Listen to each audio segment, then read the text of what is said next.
اپنے رب کے لیے نماز پڑھیں، وانحر اور قربانی کریں، نماز پڑھیں اور قربانی کریں۔ ان شانئک ھو الابتر، آپ کا جو دشمن ہے وہ بے نام و نشان رہے گا، آپ کا دشمن۔ قربانی شعار اسلام میں سے ہے، قربانی اللہ کو بڑی محبوب ہے۔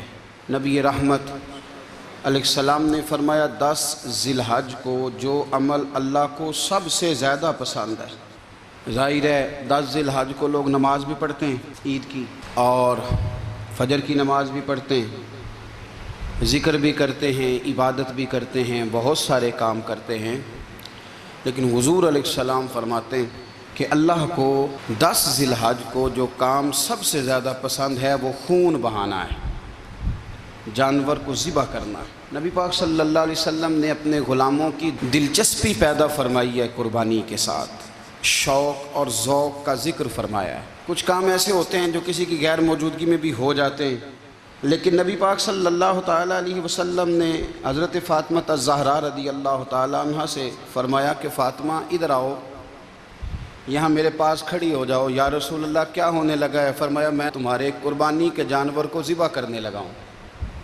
قریب کھڑا کر کے حضرت فاطمہ کو حضور نے ذبح فرمایا۔ میں اکثر یہ بات آپ احباب سے عرض کرتا رہتا ہوں کہ نبی کریم علیہ السلام کے کاشانہ نور پہ 2 3 مہینے تک کھانا نہیں پکتا تھا، لیکن قربانیاں اللہ کے رسول ہر سال 2 دیا کرتے تھے۔ کھانا 2 مہینے نہیں پکا اور قربانیاں 2، اور 2 قربانیاں دے کے حضور فرماتے ایک میری طرف سے ہے، ایک میری امت کی طرف سے ہے۔ مولا کائنات شیر خدا حضرت علی المرتضیٰ رضی اللہ تعالیٰ عنہ، گھر میں فقر رہتا تھا۔ 3 دن امام حسن اور حسین 3 دن بغیر سحری اور افطار کے کھجور اور پانی کے ساتھ روزہ رکھتے تھے، کھجور اور پانی کے ساتھ روزہ کھولتے تھے، پر قربانیاں مولا علی ہر سال 2 دیا کرتے تھے۔ ہمارے ہاں لوگ سارا سال خوشحال رہتے ہیں اور بڑی سے 10 دن پہلے تنگ دست ہو جاتے ہیں۔ جو 5 لاکھ روپیہ بیٹے کی شادی پہ خرچ کر لیتا ہے پتہ نہیں کہاں سے لاتا ہے، اگر اس کو پتہ چل جائے کہ یہاں ایک پلاٹ سستا مل رہا ہے تو پھر پتہ نہیں کہاں سے ادھار اٹھا لاتا ہے۔ لیکن جب معاملہ قربانی کا آتا ہے پھر لوگ تنگ دستی کا اظہار کرتے ہیں۔ یاد رکھو جب بندہ رب کریم کے راستے میں دیتا ہے، حضور علیہ السلام نے فرمایا تھا حضرت اسماء سے کہ تو اللہ کے راستے میں بے حساب خرچ کر، رب بھی تجھے بے حساب ہی عطا فرمائے گا۔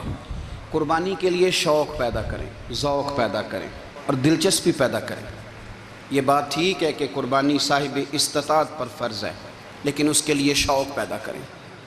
ایک ہے قربانی کرنا اور پھر ایک ہے قربانی کے گوشت کو تقسیم کرنا۔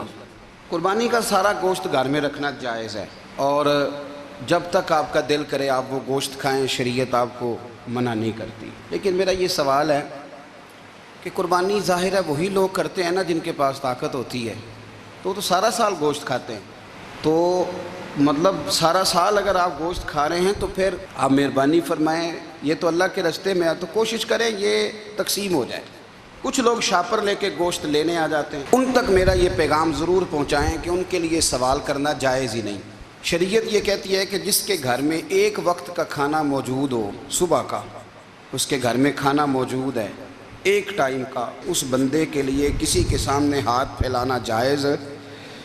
اتنا بھوکا آدمی کہ جس کے پاس اب کھانا ہی نہیں ہے ایک وقت کا بھی، وہ سوال کر سکتا ہے۔ چھوڑیں، سارا سال اگر ہم کسی امیر سے لے کے نہیں کھاتے تو کیا گھر میں ہنڈیاں نہیں پکتی؟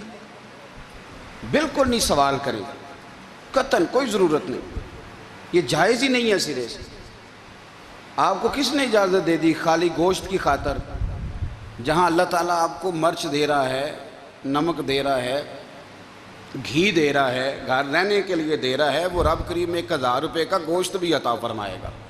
اور اس سے اگلی بات یہ کہ شکوہ بھی نہیں کرنا کہ فلانے نے اتنی قربانیاں کی تھی تو پتہ نہیں کہاں لے گیا ہے۔ اس نے کی تھی نا، پیسے کس کے تھے، ذبح کس نے کیا، تو آپ ذمہ دار ہیں کہ وہ کدھر لے کے گیا ہے۔ یہ بحث کرنے کی بھی اجازت دین ہمیں نہیں دیتا، تنقید کی بھی اجازت دین ہمیں۔ اس بات کو بھی ضرور ذہن میں رکھیں کہ ہم کہتے ہیں میں نے ابا جی کی اس سال کرنی ہے، اور پھر اگلے سال اماں جی کی کرنی ہے، اور پھر اس سے اگلے سال میں نے اپنی کرنی ہے۔ جس بندے کی جیب میں پیسے ہیں قربانی اس پر واجب ہے، اس کے ابا جی پر واجب نہیں۔ اگر ابا جی کے پاس الگ پیسے ہیں تو ابا جی پر قربانی واجب ہوگی۔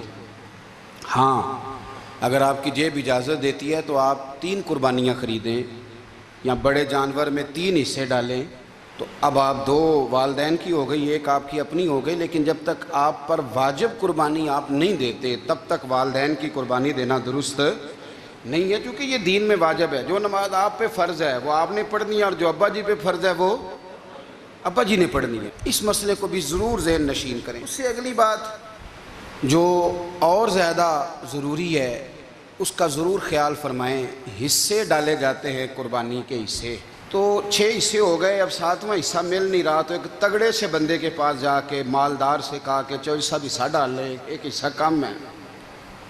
چودھری صاحب کہنے لگے کہ میں نے تو پہلے بھی 4 بکرے لیے ہوئے ہیں، تو چلو اگر تم کہتے ہو تو چلو بڑا گوشت آ جائے گا، تکے ہی بنا لیں گے، چلو بڑا گوشت بھی 10 کلو آ جائے گا تو کباب کے لیے رکھ لیں گے، چلو رکھ لو حصہ۔